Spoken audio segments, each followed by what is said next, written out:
Road traffic control involves directing vehicular and pedestrian traffic around a construction zone, accident, or other road disruption, thus ensuring the safety of emergency response teams, construction workers, and the general public. Traffic control also includes the use of CCTV and other means of monitoring traffic by local or state roadways authorities to manage traffic flows and providing advice concerning traffic congestion. Traffic control technicians, TCTs, or traffic control supervisors, TCSs, are often known as lollipop men. Usually this name only applies to TCTs working near schools to aid pupils in road crossing, from the appearance of their stop/slow signs, known as stop bats. Road traffic control is an outdoors occupation, night or day for long hours in all weathers, and is considered a dangerous occupation due to the high risk of being struck by passing vehicles. Safety equipment is vitally important. Fatigue is a big issue, as tired TCTs may forget to watch their traffic, or may inadvertently turn their stop bats to the slow position. Many drivers are annoyed by the disruption to their route, and some are sufficiently antisocial as to aim at traffic controllers. Other drivers simply do not pay enough attention to the road, often from using their mobile, cell phones, or because they are tired from a night shift at work. Not a few are exceeding the posted speed limit. Typically, a work site will be set up with warning signage well in advance of the actual work area. This may involve, in Australia, roadworks ahead, temporary speed restrictions, worker symbolic, a stylized workman with a pile of rubble, black silhouette on a retroflective orange background, reduce speed, lane status boards, indicating that some lanes on a multi-lane roadway will be closed, prepare to stop, and advisory signs telling what is happening, e.g. water over road, trucks entering, and power line works ahead. If lanes have been closed, large flashing arrows, arrow boards, on trailers or specialized vehicles may be utilized to give motorists warning to move over. Motorists will be advised they are leaving a work site by speed reinstatement and end roadworks signs. The work site will usually involve closing a part of the road for the work area. How this is done depends on the type of road. On a multi-lane road, one or more lanes will be closed off and traffic merged into the remaining lane, using cones and chevron signs and arrow boards to guide motorists. On a wide road, more than 3 meters per lane in Australia, traffic could be diverted around the work area by using cones to define a new road center line and another line of cones around the work area to create what is called a contraflow. Sometimes, it is necessary to close a road and detour traffic. Often, the road is not wide enough to permit opposing streams of traffic past the work area. Then it is necessary to use traffic controllers holding stop/slow paddles or bats to enact shuttle flow operations, where each stream is allowed past the work area in turn. For works in high-speed or dangerous areas, decided by the local governing body, portable traffic lights or boom gates may be used to remove the traffic controller from the danger of being struck by a car. At signalist intersections, it may be necessary to have the traffic lights disabled. When this occurs, police are deployed to control the intersection. Sometimes on dual carriageways, it is necessary to divert one carriageway onto the opposing carriageway, forming a contraflow. This cannot be done on the fly, as high speed, 100 plus km/h, high volume, 500, 1,000 plus vehicles per hour, traffic is involved, generating a huge risk to workers. In this case, advisory signs will be erected weeks or even months in advance, and new lanes defined by bollards anchored firmly to the road base will be installed, usually at night when traffic is expected to be minimal. Programmable variable message signs may be utilized at strategic locations to inform motorists. Traffic control is governed by the Australian standard as 1742.3 to 2009, and by state variations. Risk management is regulated under AS/NZS 4360:1999. Traffic controllers are required to wear high-visibility clothing which meets the Australian standard AS/NZS 4602:1999. Personal safety is emphasized in all Australian training. This ranges from proper clothing to learning appropriate behavior, for example, always face oncoming traffic. Clothing is considered part of PPE, personal protective equipment, which includes steel-capped boots, sunscreen, broad-brim hats, gloves, and sunglasses. The traffic control process usually starts with a traffic control plan. A traffic control crew may consist of one person running a simple diversion or closure of a cul-de-sac, up to multiple 2 or 3 person crews for a complex task. One example of such a complex task is the transport of very wide loads taking all available road space, over several kilometers, usually on an arterial road or highway. In these cases, the affected roads can be closed or contraflowed for the entire day, creating enormous disruption to motorists. Management of the event involves monitoring and closing all intersections, stop/slow to work traffic streams through partially closed intersections, and detours. The amount of signage required can be staggering, needing some hours to put in place.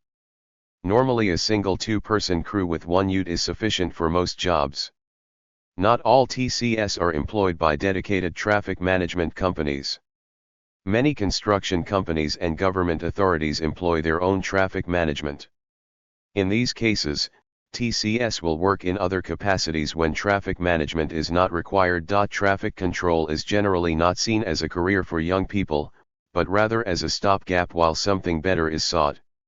However, older people are often valued by employers for their life experience, and find that the relatively light manual labor compensates for the discomforts and rigors of the job.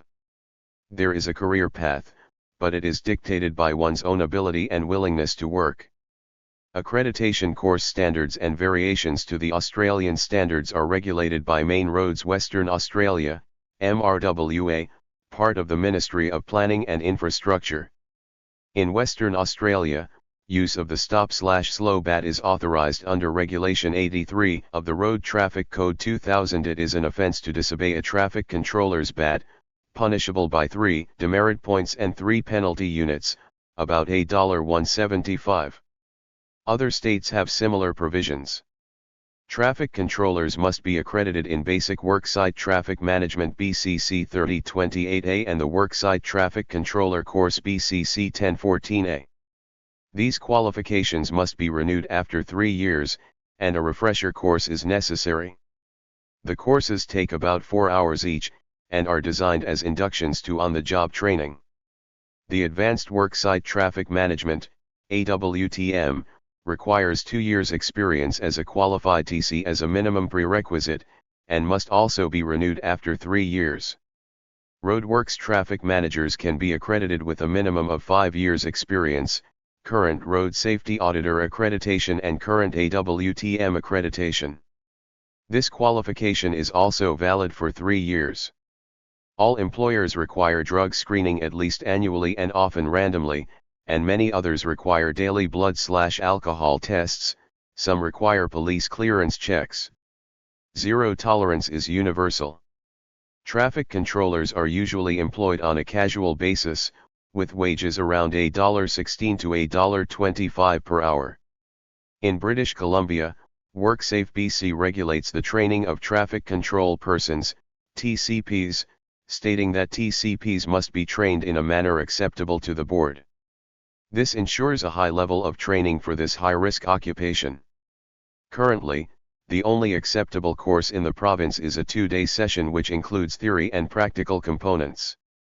Royal Canadian Mounted Police, RCMP, Superintendent Derek Cook of Langley believes that the RCMP should not perform the function of road traffic control to cater to events in support of for-profit corporations unless the municipal government has coordinated or is in support of the event. In Nova Scotia, training is regulated by the Nova Scotia Department of Public Works. There is a 1-day course for TCPs and a 2-day course for temporary workplace signers. Signers are responsible for the setup of signs, cones, etc., and making sure the setup complies with the NS Temporary Workplace Traffic Control Manual.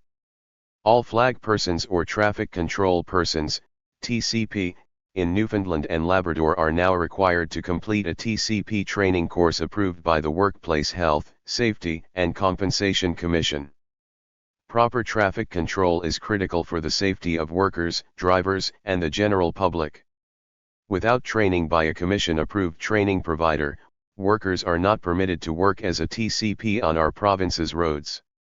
The Commission's Traffic Control Person, TCP, certification training standard establishes criteria for TCP training providers and trainers. TCP training providers must apply and be approved by the Commission to deliver TCP certification training. The delivery of training prepares the TCP to perform traffic control in a safe and competent manner by providing them with the knowledge and skills to work safely, consistent with industry and legislative standards. Traffic Control Person, TCP, certification training has an expiry date of 3 years, upon which the course must be completed again for renewal. See also, Road Traffic Regulation Act 1984 and Traffic Signs Regulations and General Directions. Traffic management in the UK is overseen by the Department for Transport, but each country within the Union has their own transport regulator. The 4 countries within the UK adhere to the same standards for most traffic control and temporary modifications to traffic and pedestrian control, such as street works and road works, sometimes referred to as the Red Book Safety at Street Works and Road Works, a code of practice. Before permission for non-police temporary traffic control, beyond emergency closure, is given, a traffic management plan must be submitted to the local planning office of the affected district. A road may have a high-visibility jacket-wearing traffic controller, a crossing guard, colloquially a lollipop man or lollipop woman, who aids children in crossing on their journey to school, or a stop-go marshal, traffic guard, at temporary road works. England and Wales. Responsibility is with the Department for Transport. The Code of Practice for Street and Road Works is issued by the Secretary of State for Transport and Welsh Ministers under Section 65 of the New Roads and Street Works Act 1991, NRSW, and Section 174 of the Highways Act 1980. Scotland. Traffic management in Scotland is handled by Traffic Scotland and Transport Scotland. The Code of Practice for Street and Road Works is issued by the Scottish Ministers under Section 124 of the NRSW. Northern Ireland. Responsibility is with the Department for Infrastructure. The Code of Practice for Street and Road Works is issued by the Department for Infrastructure under Article 25 of the Street Works, Northern Ireland, Order 1995, and Article 31 of the Road Traffic Regulation Order, Northern Ireland, 1997. The American Association of State Highway and Transportation Officials, AASHTO, is a standard-setting body which publishes specifications, test protocols, and guidelines which are used in highway design and construction throughout the United States. Despite its name, the association represents not only highways but air, rail, water, and public transportation as well. Although the Federal Highway Administration specifies standards and guidelines through the MUCT which apply to the usage of traffic control equipment, individual state and local agencies often provide additions or slight variations to these standards. The transportation system in the United States is complex and extensive. Traffic volumes, types of vehicles, driving styles, population density, speed limits, and many other factors vary dramatically from one region to the next. As a result, highway traffic control measures, including type of equipment and implementation, are not strictly consistent. Federal guidelines do not address certification methods for traffic controllers, flaggers, or other personnel responsible for traffic control. This responsibility is managed on a state or local agency level, and therefore certification requirements are not consistent and are administered locally. Safety standards, irrespective of traffic control, are mandated by OSHA as well as state-level occupational safety departments. A construction traffic control company operates in the same basic way as any other construction company. Companies submit a bid for a job, the lowest bid is accepted, except in the case of disadvantaged companies, and the labor is provided to the contractor or agency in charge. Typically speaking, flaggers work in groups of 5 to 10 under a TCS, or traffic control supervisor. The TCS is responsible for placing the flaggers correctly, ensuring that they receive the proper brakes and supervision, and placing the advance warning signs, such as road work ahead, one-lane road ahead, and uneven lanes. Flaggers are the second line of attention, after the warning signs, for drivers. They are the first people in the work zone to deal with opposing traffic. While construction traffic control in the U.S. used to be a widely unionized profession, it is now dominated by private business and wages are not controlled by the union. Some road traffic control systems have started to optimize multiple traffic modes, including vehicles and pedestrians. Thank you for watching this video.